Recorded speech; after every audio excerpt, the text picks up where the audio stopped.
Some footage is so disturbing that even the FBI couldn't ignore it. These tapes became nightmares for the agents who had to watch them. And the most terrifying part? Most of this material was never supposed to leave the archives. Today, we're descending through an iceberg of the most disturbing broadcasts ever aired.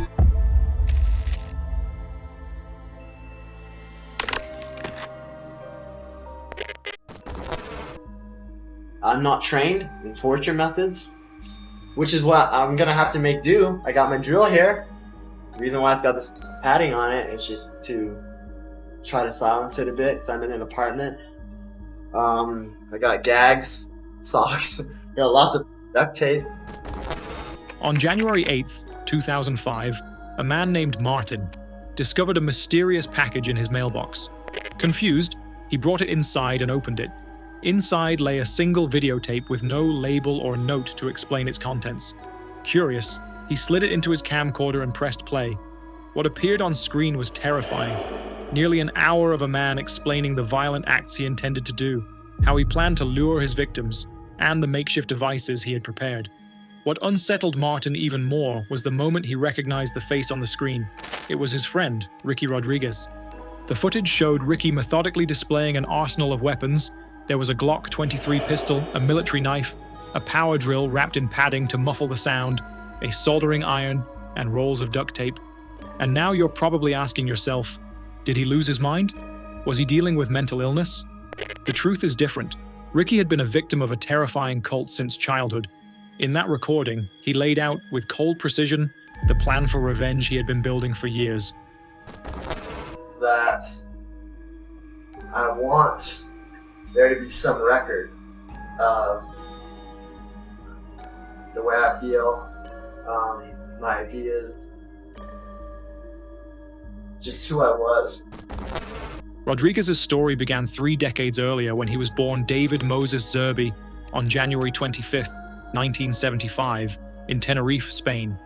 His mother was Karen Zerbi, a high-ranking member of a cult called the Children of God, and his father was a Spanish hotel waiter named Carlos, whom his mom, Karen Zerbi, had flirty fished, a disturbing practice where female cult members would seduce men to recruit them into the organization. From birth, Rodriguez was marked for a special destiny. The cult's founder, David Berg, who had taken Zerbi as one of his wives, unofficially adopted the child and declared him to be a prophet who would guide followers during the biblical end times. Berg renamed him Davidito and proclaimed that the boy would one day have the power to call down fire from heaven and destroy the cult's enemies. But behind the grandiose prophecies and special treatment, Rodriguez's childhood was a nightmare that defied comprehension. The cult, which would later rebrand itself as the Family International, operated on twisted principles that normalized the abuse of children. They literally treated kids as if their one and only purpose was to be slaves for the, pleasure of the adults. Truly disturbing. From early childhood, Rodriguez was subjected to disturbing practices carried out by the adult women assigned to watch over him, figures the cult referred to as nannies. None of this was kept in secret. It was written down, photographed, and even presented in a 762-page manual titled The Story of Davidito, distributed among members worldwide as a supposed guide for raising children. The book included highly inappropriate descriptions and creepy photos of Ricky as a child, accompanied by comments written by Berg in a tone that was disturbingly casual. One of the most unsettling images showed his nanny, Angela Smith, beginning to undress him, with a caption that treated the moment almost playfully. Sue, the name used in that caption, was Angela's nickname. You know, I used to think a lot about it actually, believe it or not, it should have started a long time ago. Should have started when I was born, actually. But to tell you the truth, it didn't really start in earnest until the infamous teen training happened. When he reached adolescence, Berg instituted something he called teen training, which involved disturbing practices that don't need to be spelled out. According to Berg's twisted logic, this was meant to prepare Rodriguez for his future role as the cult's leader, where he would be expected to imitate Berg's own behavior with female followers. Years later, Davida Kelly, who grew up like a sister to Rodriguez, recalled that he was drawn into these disturbing practices by all the adult women, or at least most of them, including his own mother, Karen Zerbi, and even Davida's mother, Sarah, who served as his nanny alongside Angela Smith. Davida was, like Ricky, a star child of the cult, almost like his female counterpart. Growing alongside him from an early age, she endured the same abuse he went through. It wasn't until she was 19 when she was able to escape the cult after failing to convince Ricky to join her, and made a living dancing at nightclubs in Russia. She details how Ricky was forced into having his way with adult women from the early age of 6 and onwards, and how she herself was used by men. In her own words, the cult, and I quote, preached serving God by spreading love through and not just consenting adults. The environment was so distorted that children grew up surrounded by behaviors no child should ever even know about, let alone witness, and what the cult misleadingly described as sharing between members. Rodriguez spent the first 24 years of his life trapped in this environment, traveling the world with Berg and Zerby as they spread their message and recruited new followers. But as he matured, the cognitive dissonance between Berg's teachings and reality became impossible to ignore. The prophecies about his divine destiny rang hollow. The contradictions between the cult's supposed Christian foundation and its actual practices became undeniable. In 1996, Rodriguez met a young woman named Elixia Munamel at a family-owned compound in Budapest, and together they began planning their escape. I don't really have anything to lose, I think. And, I don't want to go through my life the way it is now. I've tried for 4 years. Sure, it's not long. Feels like a lifetime. It feels like a goddamn lifetime to me. And every day, if it had just gotten a little better, even emotionally, mentally for me, it would have been okay. It would have given me hope. But it's gotten worse. Every day has been a little worse than the day before. Freedom, however, didn't bring the peace Rodriguez had hoped for. Reintegrating into normal society after a lifetime of isolation and abuse proved nearly impossible. He and Elixia reunited in Tacoma, Washington, where they married and tried to build a life together. Rodriguez found work as an electrician, took up martial arts, and spent time at shooting ranges. But the trauma of his past refused to stay buried. He connected with other former cult members through online forums, even tracked down his long-lost sister, Davida, and their stories only intensified his anger. Countless children were still trapped in the family, suffering the same abuse he had endured.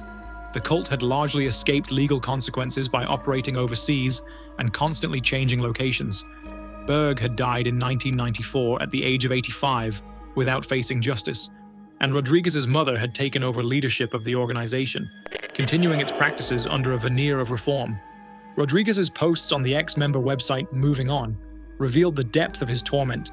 He wrote about carrying guilt for the abuse of other children, feeling that his position as the supposed prince of the cult had somehow contributed to their suffering. He described having thoughts about ending his own life since his teenage years, and expressed frustration that no legal action could touch the cult's leadership. In a 2004 post that would prove prophetic, he wrote that he could never move on with his life because the first 25 years would always haunt him. At the end of that post, he made a chilling request for anyone with nothing to lose to help him plot revenge against the cult's leadership. I've tried so many things, trying to somehow fit in, somehow to find, a normal life.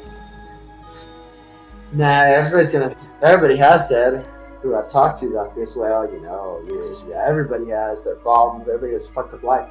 But those people who say that, they had no clue as to what actually went on because they weren't part of the cult.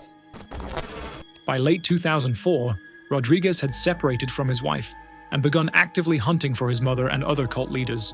The family's security protocols made this extraordinarily difficult.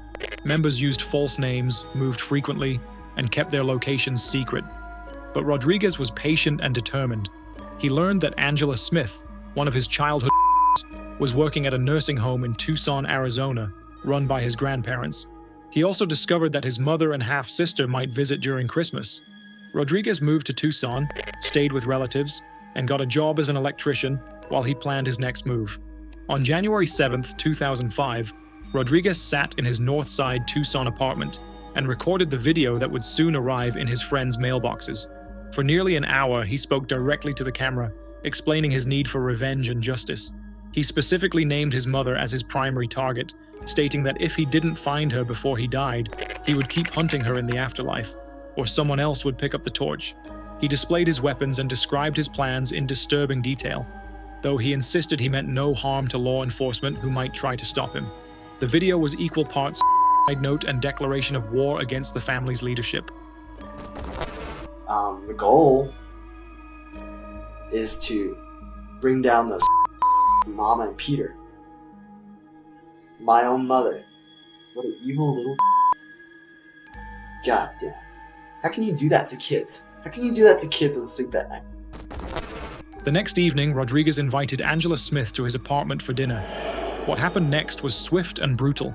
After confronting her about all she had done to him as a child, and Angela defending her actions by declaring it God's will, he lost his temper and stabbed her multiple times in the arm before slitting her throat.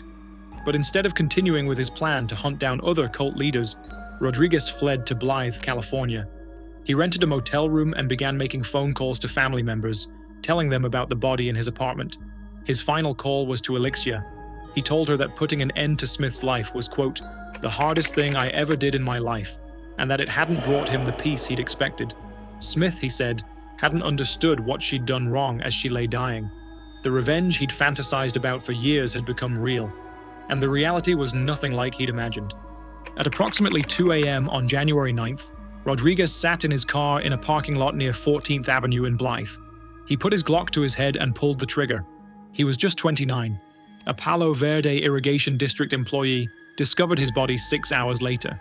When Detective Mark Fuller answered Rodriguez's still-ringing cell phone, Elixia told him about the murder in Tucson, setting off a multi-state investigation that would finally bring widespread attention to the family's dark practices. The aftermath of Rodriguez's sent shockwaves through both the community of former family members and the cult itself. Over 100 former members attended his memorial service in San Diego, where Elixia delivered a eulogy, acknowledging that while Rodriguez had chosen a path no one could share with him, he knew he was loved. Former members saw his actions as the desperate last resort of someone who had exhausted all legal options for justice. Daniel Roselle, another ex-member, noted that Rodriguez's death brought the total number of among second-generation family members to 30, calling it one of the worst moments in the cult's history. And Davida Kelly would soon write the testimony, grieving the loss of the man she called her brother, the exact opposite of what Rodriguez's actual family would do. The family's response was predictably defensive. Karen Zerby sent internal memos urging followers to disregard media reports, claiming Rodriguez had obviously been overcome by forces of darkness. Even his actual half-sister showed little to no empathy. The cult's spokesperson, Claire Borowick, attempted to minimize the comparing Rodriguez's upbringing to life in a nudist colony and claiming that former members had failed to move him in positive directions. But these attempts at damage control couldn't hide the truth that Rodriguez's video and actions had finally exposed. The systematic abuse of children within the family was real, documented, and had driven at least one victim to the ultimate act of desperation. Rodriguez had failed in his goal to bring down the cult's leadership, but his death ensured that their crimes could no longer be ignored or forgotten, or so you'd think. But unfortunately, that is not the case. The cult is still active under the leadership of Karen Zerby, operating as they have for decades to this day.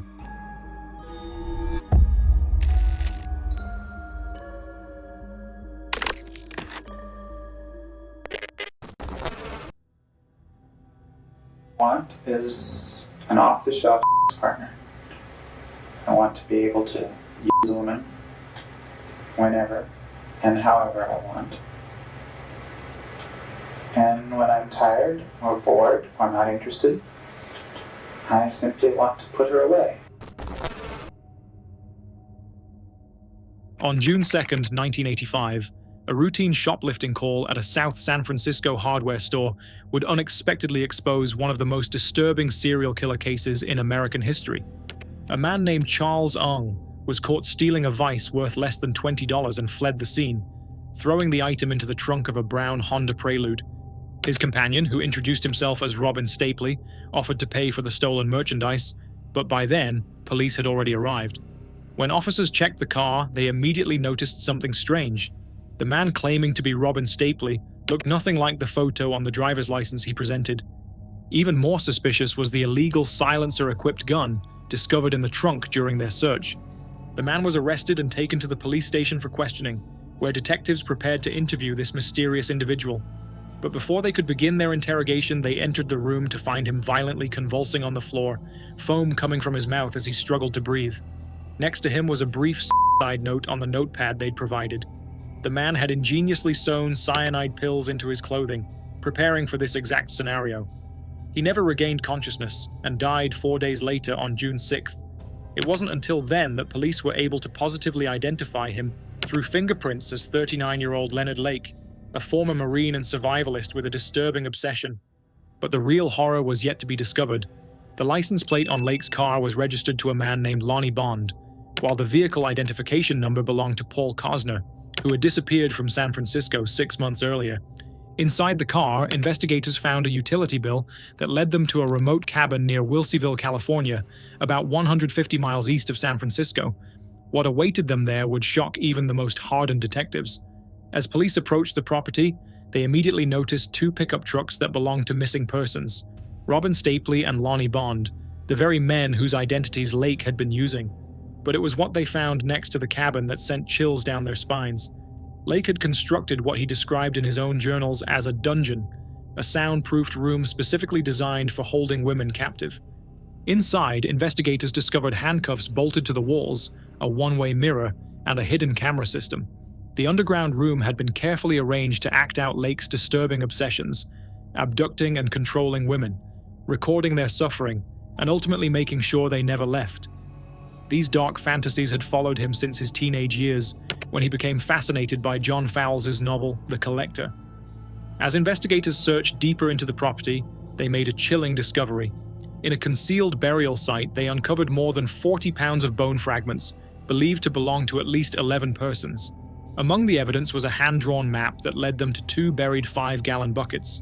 One contained documents with names and identifications, hinting that the number of victims could have been as high as 25. The second held the most incriminating proof of Lake's actions, his handwritten journals from 1983 and 1984, along with videotapes that revealed exactly how he carried out his crimes. The recovered tapes revealed Lake and his accomplice, Charles Ung, tormenting their victims. In one recording labeled M Ladies, Ung is seen intimidating a young woman named Brenda O'Connor with a knife while telling her, "You can cry and stuff, like the rest of them, but it won't do any good." We are pretty cold-hearted, so to speak. Brenda was Lake's neighbor and the wife of Lonnie Bond, both of whom he lured into his place alongside their infant child. Lake's intention was to keep Brenda as his slave, but her husband Lonnie and son, they served no purpose in Lake's eyes. They were nothing but trash to him. So he did to them what he'd do to his trash. He disposed of them. In another segment, a woman named Kathleen Allen is seen seated in a chair as Lake warns her, "If you don't go along with us, we'll probably take you into the bed, tie you down, rape you, shoot you, and bury you." A third recording showed Deborah Dubbs being assaulted so severely that investigators later determined she could not have survived the attack. Like Brenda, Lonnie, and their son before, Deborah's husband Harvey and infant son Sean were disposed of. These recordings were the culmination of plans Lake had been shaping for years. His obsession with control and domination didn't suddenly appear with these crimes. It had been growing throughout his entire life. Born in San Francisco on October 29, 1945, Leonard Lake was the first of 3 children. His parents divorced when he was just 6, and after that, he and his siblings went to live with their grandmother. Around this time, Lake began showing the first signs of deeply unsettling behavior. He became fixated on photographing his sisters in ways that crossed clear boundaries, something his grandmother reportedly allowed rather than stopped. He also started cruel experiments on small animals, dissolving mice in chemicals, a method disturbingly similar to the one he would later use on his victims. After attending Balboa High School, Lake enlisted in the United States Marine Corps in 1964 and served 2 tours during the Vietnam War as a radar electronics technician. It was during his military service that Lake was first diagnosed with schizoid personality disorder. After what military doctors described as a delusional breakdown in Da Nang, he received psychotherapy and was eventually given a medical discharge in 1971. Lake's life after the military was marked by instability and increasingly bizarre behavior. He briefly attended San Jose State University before dropping out to join San Francisco's hippie community. His first marriage ended quickly after his wife discovered he was making and appearing in hardcore adult films involving bondage and sadomasochism. For the next 8 years, Lake lived at a back-to-the-land commune near Ukiah, where he met and married his second wife, Claralyn Ballers, nicknamed Cricket, who participated in his adult films and rather peculiar fantasies. It wasn't until around 1980 that Lake met Charles Ong, a fellow former Marine who had escaped from military prison after being convicted of weapons theft. The two formed a disturbing partnership, with Lake taking on a domineering role that Ong would later describe as like a brotherly, fatherly figure. In April 1982, both men were arrested on weapons charges. Ong was returned to Fort Leavenworth to complete his sentence, while Lake jumped bail and began living as a fugitive under various aliases. When Ong was released in July 1984, he reunited with Lake, and their reign of terror began in earnest. Lake's journals revealed a methodical approach to their crimes. They would typically lure victims to the cabin using various pretexts, where Lake and Ong would then end the lives of the men and male infants immediately. Women, however, were kept for extended periods, subjected to psychological and physical abuse, and ultimately killed, all while their suffering was documented on video. Lake called these crimes the Miranda murders, named after a character in The Collector, the book that had inspired his twisted fantasies. The victims came from all walks of life, and the ways Lake and Ong lured them were equally varied. Paul Cosner, whose car Lake was driving when arrested, had advertised his Honda for sale in a newspaper and disappeared when he went to show it to a potential buyer he described to friends as weird. Harvey and Deborah Dubbs and their 1-year-old son, Sean, were last heard from when Deborah told a friend on the phone that 2 men had arrived at their apartment. Kathleen Allen received a phone call claiming her boyfriend Michael Carroll, who was one of Charles Ng's cellmates, was in Lake Tahoe and might have been shot, prompting her to leave work immediately with Lake. She was never seen alive again. Perhaps most disturbing was Lake's murder of his own brother, Donald Lake. In December 1982, Leonard stopped by his mother's house in San Francisco and asked Donald, who was mentally disabled from a childhood accident, to come along on a house-sitting job. Donald was never seen again. Leonard stole his identity, began cashing his disability checks, and even forged a letter to their mother claiming to be Donald, saying he had moved to Reno to live with drug dealers. I mean, who kills their own brother and then has the audacity to cash their disability checks? That's a special kind of evil that goes beyond even what most serial killers are capable of. The videotapes recovered from Lake's property revealed the cold, calculated nature of his crimes. In one particularly chilling segment, Lake is seen speaking directly to the camera, explaining his philosophy on why women should be kept under his control, and how he planned to endure what he believed was an inevitable nuclear apocalypse. He saw his dungeon as a means of repopulating the world after what he was convinced would be a global catastrophe. As news of the discoveries at Lake's cabin spread, authorities began the grim task of identifying victims and searching for Charles Ong, who had fled to Canada. Ong was eventually captured on July 6, 1985, after shooting a security guard who caught him shoplifting from a Calgary department store.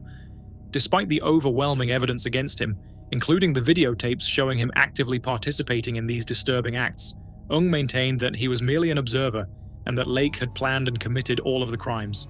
After serving 4.5 years in a Canadian prison for the security guard incident, Ong fought extradition to the United States, arguing that he would face capital punishment if returned.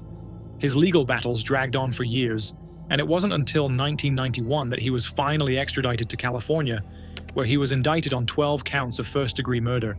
His trial, which didn't begin until 1998, was one of the most expensive in California history, costing taxpayers over $20 million. In February 1999, nearly 14 years after the crimes were discovered, Ong was finally convicted of 11 of the 12 homicides, 6 men, 3 women, and 2 male infants. The jury deadlocked on the 12th charge, the murder of Paul Cosner. Ong was sentenced to death, with the presiding judge noting, "Mr. Eng was not under any duress, nor does the evidence support that he was under the domination of Leonard Lake." The videotapes that Lake and Ong created served as some of the most damning evidence against them, documenting in horrific detail the suffering they inflicted on their victims. As for Charles Ong himself, he remains on death row in California to this day, where the state has maintained a moratorium on executions since 2019. The videotapes that documented his crimes continue to stand as silent witnesses to the horror he helped create, ensuring that the victims of the Wilseyville cabin will never be forgotten.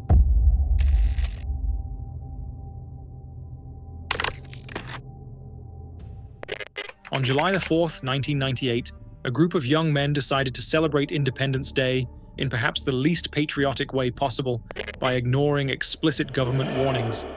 Deep in the Nevada desert stood an abandoned mine, its entrance marked with faded signs reading "Stay out, stay alive."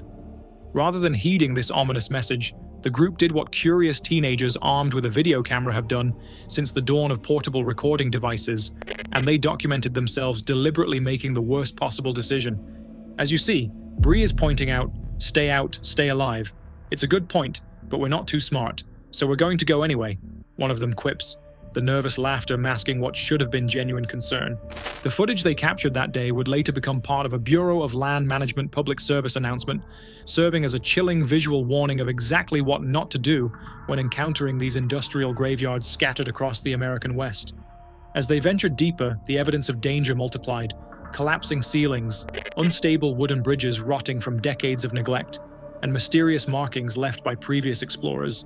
If you look at all this, there's lots of rocks and stuff that have fallen from the ceiling, which indicates that probably a good idea to be walking this way, one of them narrates while casually strolling beneath what could have become his tombstone at any moment. These weren't trained spelunkers or mining experts, just ordinary young men seeking thrills in a deadly labyrinth of tunnels where oxygen depletion, toxic gases, explosive materials, and structural collapse were constant companions. Their amateur approach became increasingly apparent as they wandered through the maze, questioning mysterious X markings on walls and joking about potential falls. "Well, it'd be kind of hard if you slipped and probably caught stuff before you actually fell down," one remarks. "That panic set in and you spin like a little girl." The inevitable moment came when they discovered a rope dangling from a wooden beam, tempting them to explore whatever lay below. Despite having no climbing experience between them, curiosity overcame caution. A young man named Adam volunteered to go first, grabbing the weathered rope and beginning his descent. "How far down did it go?" someone asks. "All the way down to that ladder." "Anywhere down like a good 30 feet, comes the reply. The ancient fibers, weakened by decades of moisture and decay, held just long enough for Adam to commit fully to his descent before giving way completely. Panic erupted in the mine as Adam suddenly plunged 65 feet into the darkness. Against all odds, he survived the fall, though he was left unconscious. His friends, realizing the seriousness of the situation, managed to locate an exit and alert the authorities. After a rescue operation that lasted several hours, Adam was finally brought back to the surface, alive but with multiple broken bones. The outcome could have been drastically different: a deeper shaft, a fatal head injury, or the entire group trapped without communication when the last person attempted to descend. Instead, this footage serves as a rare documented case where ignoring every safety warning somehow didn't result in the ultimate price being paid.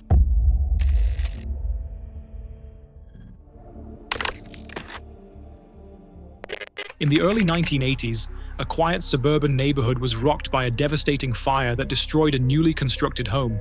Firefighters arrived to find the structure almost completely engulfed in flames, with damage that would later be assessed at $900,000, equivalent to roughly $2.5 million today. But what started as a seemingly straightforward arson investigation quickly took a bizarre turn when investigators sifting through the charred remains discovered several unusual items: a single glove, a pestle, and most disturbing of all, a videotape. The tape itself appeared to have been deliberately left at the scene, positioned just far enough from the center of the blaze to ensure it survived. When investigators finally viewed its contents, what they saw sent chills down their spines. The footage showed two teenage boys meticulously planning the arson, discussing their motivations, and even performing what appeared to be some kind of ritual before heading to the construction site. Their faces were partially obscured, but their voices were clear enough. Two local teenagers expressing their anger over the development of what they called their field. "They're destroying everything," one boy could be heard saying on the tape. "That field was ours. We found it first." The other boy mumbled something about making them pay while drawing strange symbols in a notebook. This ritualistic element immediately raised concerns about possible satanic influences, a particularly potent fear during the satanic panic of the 1980s, when communities across America were gripped by unfounded fears of widespread devil worship. The investigation might have stalled there if not for a stroke of luck. The local fire department had been testing a new video recording system on their trucks and had inadvertently captured footage of two teenagers fleeing the scene just as the flames began to spread. This footage, when synchronized with the mysterious videotape, created a damning timeline that would eventually crack the case wide open. The breakthrough came when police brought in a teenager named Omar for questioning about an unrelated matter. During the interview, Omar casually mentioned his friend's involvement in that house fire, not realizing the significance of his statement. When pressed further, Omar revealed enough details to identify the two boys from the video. As it turned out, the culprits were 15-year-old Derek and 16-year-old Malcolm, two unremarkable suburban teenagers whose only previous brushes with the law had been for minor vandalism. Their motivation was surprisingly mundane. The construction site had replaced an open field where they'd spent countless hours playing, and later experimenting with alcohol and drugs. What appeared to be satanic imagery was simply the product of teenage imagination fueled by heavy metal album covers and horror movies. At trial, the psychological evaluations painted two very different pictures. Derek was diagnosed with severe antisocial tendencies and sent to juvenile detention, while Malcolm was found to have significant mental health issues and was committed to a psychiatric institution. The judge, looking at the calculated nature of their crime, remarked that they were fortunate no one died in the blaze they so carefully orchestrated. The strangest part of the story, however, came after the trial. Both boys seemingly vanished from public record after serving their respective sentences. No social media footprints, no criminal records, nothing to indicate what became of the teenagers who filmed themselves burning down a house simply because it replaced their favorite hangout spot. Some local residents claim they moved far away and changed their names, while others whispered darker theories about what really happened to them after they disappeared from the system. Whatever the truth, the videotape arsonists remain one of the most disturbing examples of teenage rebellion gone catastrophically wrong.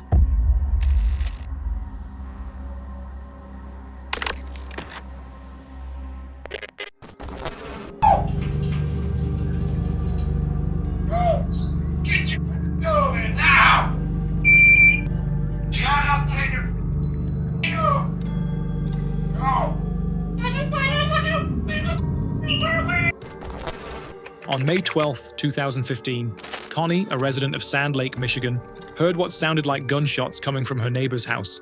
This wasn't particularly alarming in rural Michigan. Her neighbor, Marty Durham, was a hunter, and the sound of gunfire was common in these parts. So Connie went about her day, thinking nothing of it. Hours later, Connie learned that no one had been able to get in touch with Marty or his wife, Glenna. The gunshots from earlier suddenly took on a more sinister tone. Concerned, she decided to check on the couple, making her way to their home. What she found was disturbing. The house was in complete disarray, looking as though it had been thoroughly ransacked. Looks like a robbery, she thought to herself as she cautiously made her way through the chaotic scene. Her concern grew with each step until she reached the master bedroom. There, sprawled on the floor and covered in blood, lay Marty and Glenna Durham. First responders quickly arrived and assessed the gruesome scene. Both victims appeared to be dead. A tragic end to what seemed to be a home invasion gone wrong. Case closed, right? Not quite. One of the first oddities investigators noticed was that despite the appearance of a robbery, nothing valuable had been taken from the home. All electronics, jewelry, and cash were still there. Robbers typically tend to, actually rob. This was the first red flag.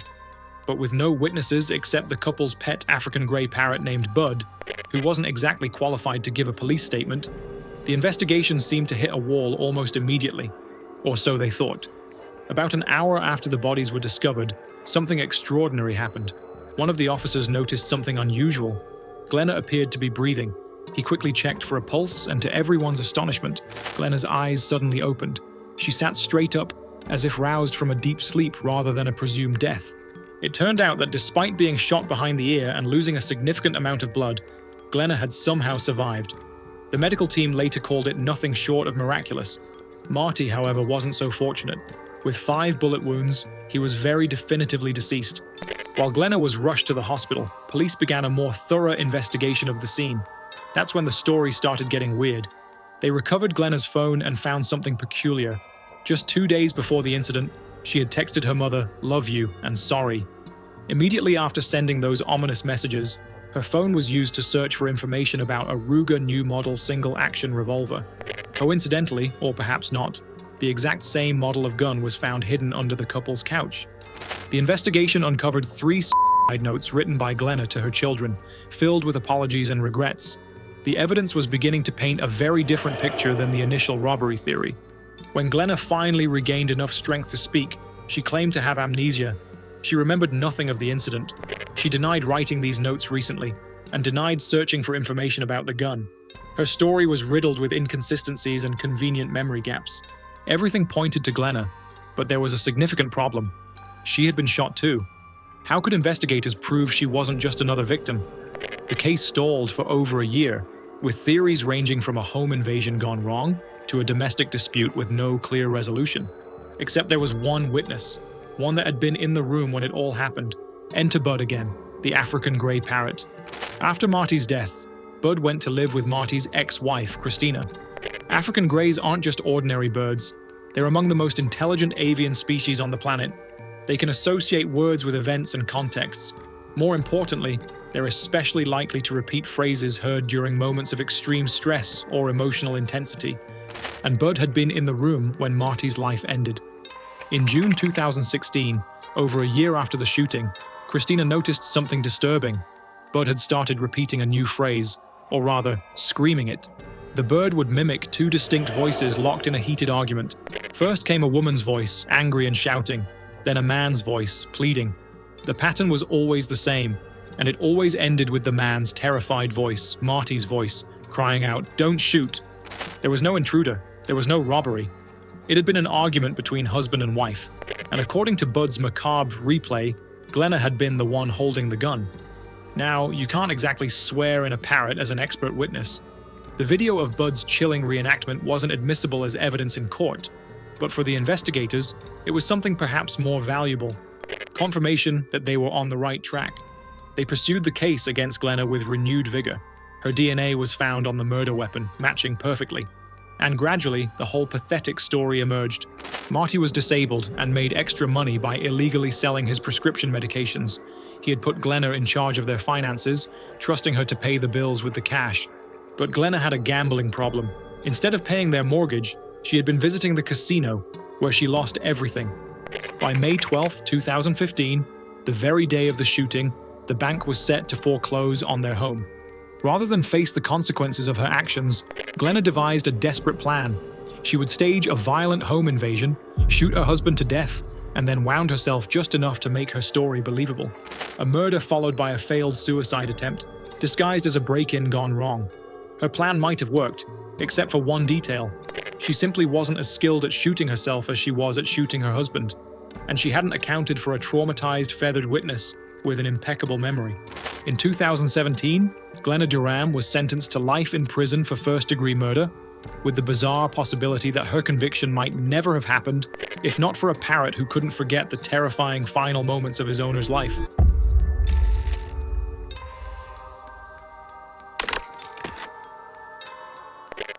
In July 2018, a YouTuber known as King of Bongo decided to venture beyond the tourist sections of the Paris catacombs into the illegal network that stretches for over 200 miles beneath the city. What was meant to be a brief half-hour exploration turned into a 3-hour nightmare, as he found himself completely lost in the pitch-black labyrinth surrounded by the remains of 6 million dead. And unlike most who disappear in these tunnels, King of Bongo managed to record his entire ordeal. The Paris catacombs began as limestone quarries before being consecrated in 1786, when the city's graveyards became dangerously overcrowded. For 2 years, the remains from Les Innocents Cemetery were transferred underground, followed by bones from other cemeteries across Paris. What started as a practical solution to a public health crisis eventually became the final resting place for millions, their skulls and femurs arranged in morbid geometric patterns along the walls. King of Bongo's journey started innocently enough with a visit to the legal tourist section, but his fascination with what lay beyond the public areas led him to seek out maps of the restricted tunnels. Despite minimal preparation and armed with only basic supplies, he located an entrance and descended into the darkness below Paris. This would prove to be the first of many poor decisions that nearly cost him his life. Upon entering the illegal catacombs, King of Bongo encountered a group of French explorers who offered to show him around before giving him directions back to the exit. However, their instructions, delivered in broken English, quickly proved useless as he attempted to retrace his steps. "I'm seeing this graffiti on the way down, so that means we must be heading in that direction," he nervously narrated to his camera, desperately searching for familiar landmarks. As time passed, the reality of his situation became increasingly dire. "I've been lost for at least an hour now, guys. I think I've just accepted that we are lost here," he admitted, his voice betraying a growing panic. What made matters worse was that the batteries in his flashlights were slowly dying, threatening to leave him in complete darkness nearly 20 meters below the city streets. Being lost in the dark, surrounded by human remains, isn't exactly the ideal Parisian experience most tourists sign up for. The catacombs are notorious for claiming lives. People venture in without proper preparation and never emerge, joining the millions already entombed there in an ironic twist of fate. King of Bongo's footage shows his mental state deteriorating as he encounters dead end after dead end in the seemingly endless maze of tunnels. So dead end. We're lost, he mutters at one point, the camera shaking in his trembling hands. After nearly 3 hours underground, by pure chance, he recognized markings on a wall he'd seen during his entry, eventually leading him back to the surface. King of Bongo emerged physically unharmed, but visibly shaken by his brush, with becoming a permanent resident of the catacombs. His final words on camera reflect the gravity of the situation he narrowly escaped. "I genuinely thought I was going to be stuck in there overnight."